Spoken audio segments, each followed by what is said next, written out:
Yes, hello again, and welcome back to Classic Dirt Bike TV, where we take in the final video from the Northern Ireland Classic Scramble Club's two-day charity event that was held at Craigantlet at Ballysallagh Road in Bangor.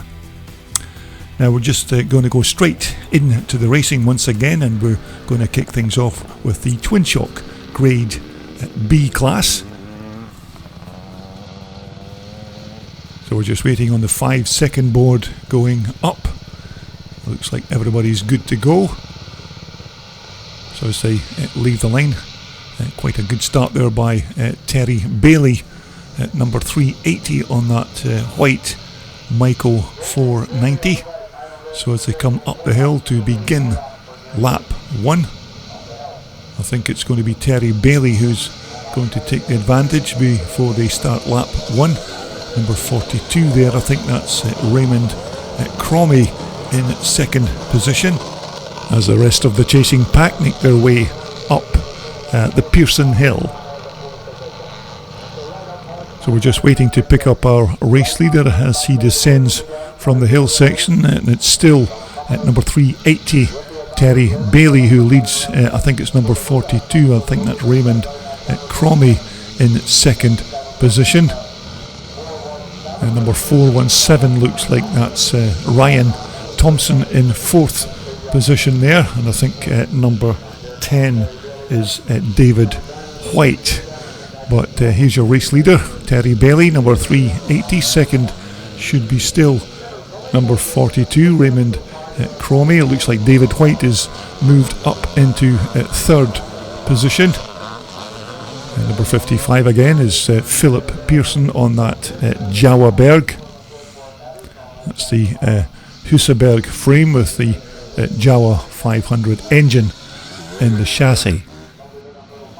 So we're just picking up our riders as they come across the line to complete lap 1 in this Grade B class race. I think number 116 there, I think that could be Andy Nicol on his YZ 250 Yamaha, but here's your race leader, number 380 Terry Bailey. I think Terry's already won at least one race here on the Saturday, so Terry looking good for another race win.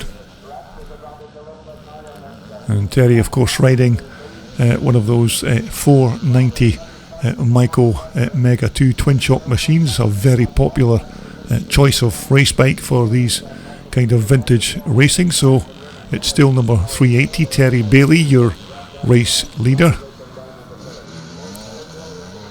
But I do hope you've enjoyed all of the content from this two-day event here at Ballysallagh Road. This of course will be video number 7 from this event, because we have a couple of paddock videos as well, so I do hope you've taken the time to take a look at those. So as we look at our race leader, number 380 Terry Bailey, as he descends from the hill section once again. Now I think our second placed rider is now at number 10. I think that's David White who is in second position. You can just see David making his way through there. I think David's riding an old 79 or possibly even a 78 Michael. So David White there in second position. And it still looks like it's number 42, that's Raymond Cromie who is in third. So David White here, number 10, doing very well on that old Michael twin shocker. Raymond Cromie just coming through there in third place, number 417, that is of course Ryan Thompson. So it's Terry Bailey who starts his last and final lap and points to the flag marshal to say, are you sure this time? Because there was a slight miscommunication the last time Terry was in the lead of one of these races. Number 36 just making his way through there. I think that could be Jonathan McMaster just going through, but here's your race leader, Terry Bailey, as he hopefully heads towards the checkered flag this time round. And this has been another quite decent performance by Terry Bailey as we take a look at number 10 in second position. That's David White, who's also had a good race on his old Michael, but it's Terry Bailey who heads towards the checkered flag on his white 490 Michael. Now these forthcoming races in this final part 5 of the racing action are of course the final block of races from this Saturday's race programme. So as our race leader comes up to take the checkered flag in the Grade B class race, it's going to be another win for number 380, Terry Bailey. Okay, next up it's the Twin Shock Grade A class. Not a big field of riders for this class on the Saturday, but nonetheless some very quick riders in this class, and as they leave the line, looks like Tommy Merton has the whole shot on the Adrian Lappin at 430 CR Husqvarna. Looks like we've got a faller there. Now I think that was number 5 John Allen who took that little spill there at the start line, or Mad John as he's known to many of his fellow riders. Number 61 there again is the Irish racing motocross legend Lawrence Spence. Lawrence is riding a borrowed 490 Michael. Looks like we've got another faller there. I think that's rider number 204 on the big what looks like a 480 Honda. Looks like he's okay though as we take a look at our race leader as he descends from the hill. Tommy Merton, number 2 on the 430 Husqvarna. Now I think this could be win number 5 for Tommy over the course of the weekend. He already won 2 races on the Friday evening. As we take a look at number 541, that's Harold McQuaid, who is trying to pass, I think that's number 11, who has Watt written on the back of his shirt, but unfortunately the rider is not written in the race programme, so I do apologise for not being able to name his first Christian name. So it's Tommy Merton as he crosses the line to complete another racing lap. Tommy has been absolutely outstanding at this 2D event as we take a look at Harold McQuaid trying to pass at number 11, but Tommy Merton has been fantastic right over the course of the 2 days and has won almost, well, every race that he's competed in thus far. As we take a look at our new second placed rider, that's Harold McQuaid on the old Michael. Now Harold is certainly working this old 1970s Michael because he's already been out in a few races on this bike, so he's certainly putting in the laps on this very quick what looks like an old 400 Michael from possibly 1974. So as the last lap flag goes out for our race leader, number 2, Tommy Merton. Tommy, of course, is riding that Adrian Lappin owned 430 Husqvarna. But as you can see, a very quick machine this with Tommy in the saddle. So this has been another comfortable ride by this very talented twin shock racer. Second position there is going to be Harold McQuaid on his old Michael. I see Harold has his camera on his chest there, so it might have been quite good to see some of the racing footage from that particular camera with Harold on the bike, but hopefully he'll maybe post it later in the weeks to come. So that's your second placed rider, Harold McQuaid on his old 1970s AW 400 Michael. So as a race leader makes his way across the finish line to take the checkered flag, it's win number 5 for number 2, Tommy Merton. Okay, next up we have the final race for the youth 125 and 250 4-strokes. And these of course are the young guns of the Northern Ireland Classic Scramble Club. So the 5-second board is up.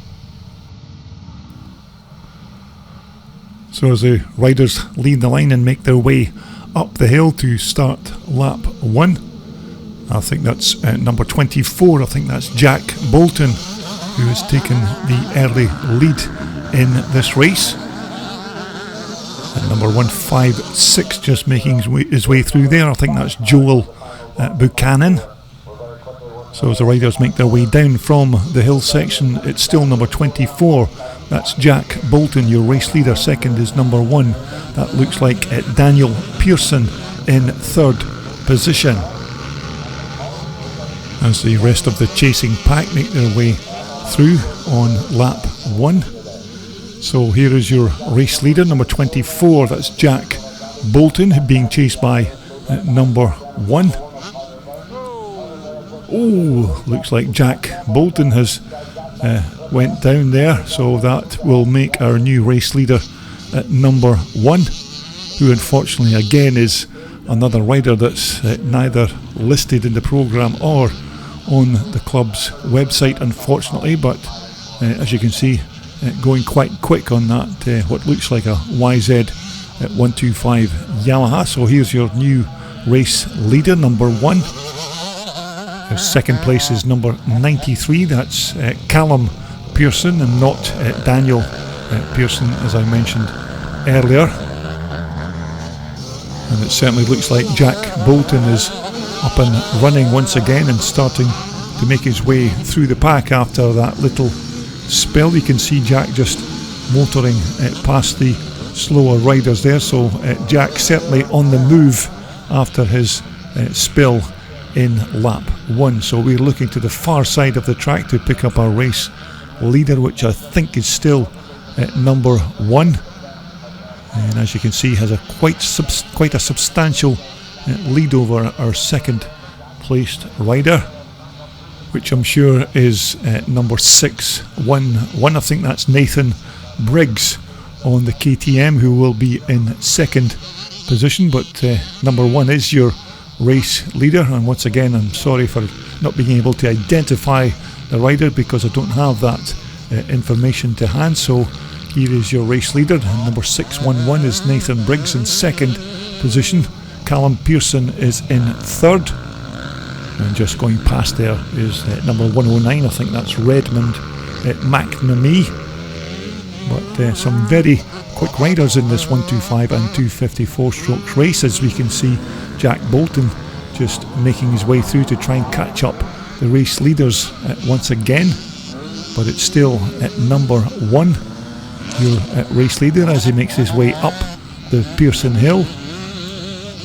Now hopefully for the 2022 charity event here at Craigantlet, we'll maybe get some more of the riders listed in the race programme to make it easier to identify the riders, but at this moment in time it's still number 1, your race leader. I think it's still 611 there, Nathan Briggs on the KTM in second. Callum Pearson, number 93, is in third. Now I think number 71, that could be Luke Stockdale there on the Yamaha. But it's a win for rider number 1 with number 611 Nathan Briggs in second position. It looks like Callum Pearson is going to cross the line in third.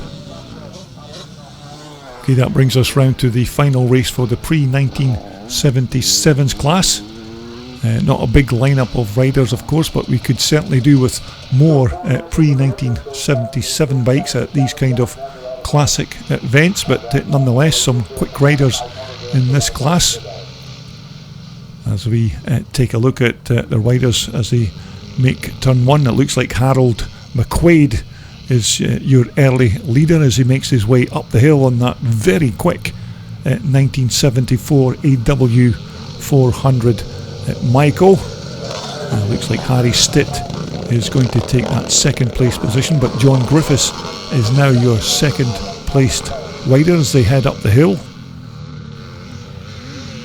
So as they continue with lap 1, it's still number 541 Harold McQuaid who is your race leader from number 33 John Griffiths. Harry Stitt is in third position, but this looks like it's going to be another good ride here by Harold McQuaid.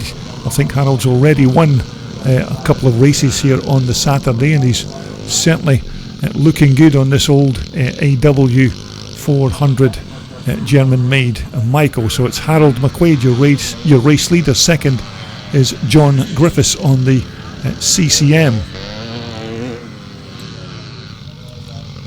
And of course all of the classic and twin chock races at this 2-day event are sponsored by the Fox's Den Cafe and Deli Bar in Jubilee Road in Newton Ards, and I can certainly recommend that establishment for the quality of their food. As we look at number 541, it's Harold McQuaid on the Myco, and Harold looking very comfortable at the front on this bike. John Griffiths is chasing in second position.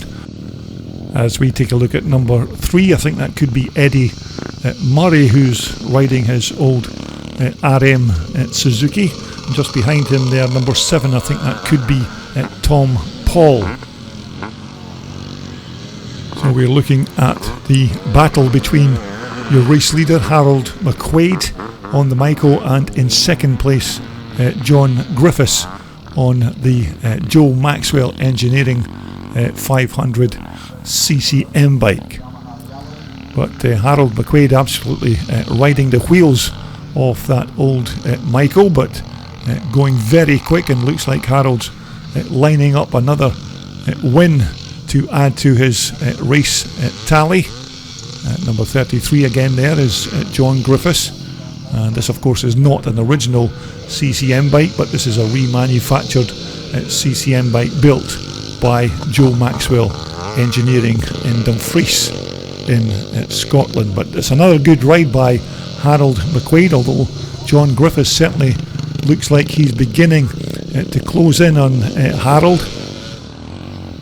So as our two race leaders make their way up the hill for the penultimate time in this pre-1977 class race, it's still Harold McQuaid with a slight advantage over number 33 John Griffiths on the CCM, but both these riders look like any one of them could take the win in this race. But it's still Harold McQuaid who is your race leader. Second is still John Griffiths on the 1974 replica CCM bike.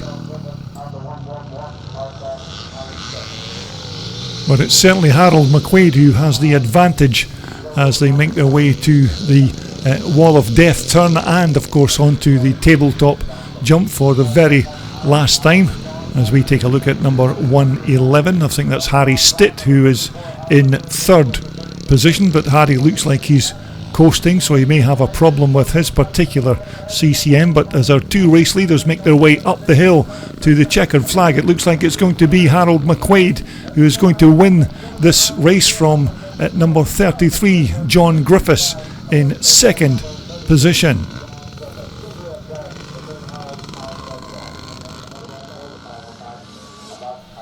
Okay, that brings us to the last and final race of the day. This is the classic 500cc race, so this will be the final race of this 2-day event here at Craigantlet. So the 15-second board is up. 5 seconds is now being displayed as the riders leave the line. It looks like Tommy Merton is your race leader in the whole shot into turn 1. So as they make their way up the hill, it's the flying Tommy Merton on that 430 Husqvarna twin shocker who is your race leader as they begin at lap 1. And number 61 is also out on this race, and that of course is Lawrence Spence. So as a race leader makes his way down, it's still number 2, Tommy Merton, your race leader. That looks like Harold McQuaid, who is back out once again on that old Michael and is in second position. Now I think Lawrence Spence at this point is in 4th position, but we have a rider down there. I think that's number 344. I think that's Ian Dunlop. I think Ian was sitting in about 3rd place before this little spill, but here's your race leader, number 2, Tommy Merton, on the Adrian Lappin 430 Husqvarna machine. Now of course Tommy Merton has already won 5 races over the course of this 2-day event. He won 2 races on the Friday evening, and he's already won 3 races thus far, and it looks like Tommy's going to crown that with his 6th win of the day, barring of course should anything mechanical happen to his machine. 2nd place is still Harold McQuaid. Now up to 3rd place is number 61, that's Lawrence Spence. As the rest of the chasing pack make their way round the turn, and I can see number 380 there just going through. That's Terry Bailey, who has already won a couple of races in one of the twin chock classes here on the Saturday, but it's still number 2, Tommy Merton, your race leader. Now to be fair, Tommy hasn't had as much competition as he had on the Friday evening when he was racing against James Thompson, but nonetheless there's some very quick riders in this pack. Number 541 is still Harold McQuaid in 2nd position, with number 61 here Lawrence Spence in 3rd. Now Lawrence, of course, an Irish motocross racing legend, and as you can see he's still quite handy on an old motocross bike. But here's your race leader, number 2, Tommy Merton, as he comes up to take the last lap flag. So Tommy looking very comfortable for race win number 6 as we concentrate on the battle for 2nd and 3rd, and it's now number 61 Lawrence Spence who is your 2nd placed rider. Harold McQuaid is in 3rd, but it's still Tommy Merton who is your race leader as he heads towards the checkered flag. But this man here is certainly a motocross talent, Tommy Merton, and you can see of course Tommy racing at other big twin shock race events on the UK mainland, so make sure that you make a point of getting along to some of those big twin shock race events to see Tommy in action. Now here's your 2nd place rider, number 61 Lawrence Spence, but as he heads towards the checkered flag, it's going to be a win for Tommy Merton. It's going to be Lawrence Spence who's going to cross the line in 2nd, with Harold McQuaid in 3rd. So there you have it, the last and final video from the 2021 Northern Ireland Classic Scramble Club's charity event. So I do hope you've enjoyed all of the bikes and the racing from this excellent 2 days of motocross, and I personally can't wait to return in 2022. But if you think that this might be an event that you may be interested in, then why not make a point of coming along next year, and just keep your eye on that Northern Ireland Classic Scramble Club's website or their Facebook page for all of the details. So once again, thanks to everyone involved in putting on this charity event, and local charities will certainly make good use of the £31,158 that was raised over the course of the 2 days. So until we all meet up again, thanks for tuning in to Classic Dirt Bike TV.